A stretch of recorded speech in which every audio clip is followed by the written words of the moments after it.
চলে এলাম এখন রাত্রের বেলার খাবার খেতে। পুরো ফাঁকা, আর আমাদের রান্নাগুলো কিন্তু দেখাচ্ছি। এই যে সব এখানে রেডি করা রয়েছে। কী রয়েছে এর ভেতরে আমি এখনও বলতে পারছি না, তো এর ভেতরে রয়েছে। ও এই যে দেখো,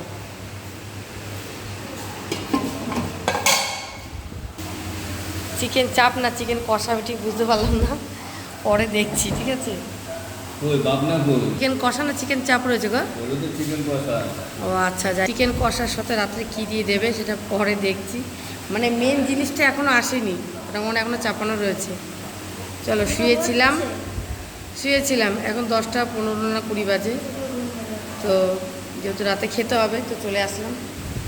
পুরো ফাঁকা, আমরাই প্রথম ব্যাচ। চলো।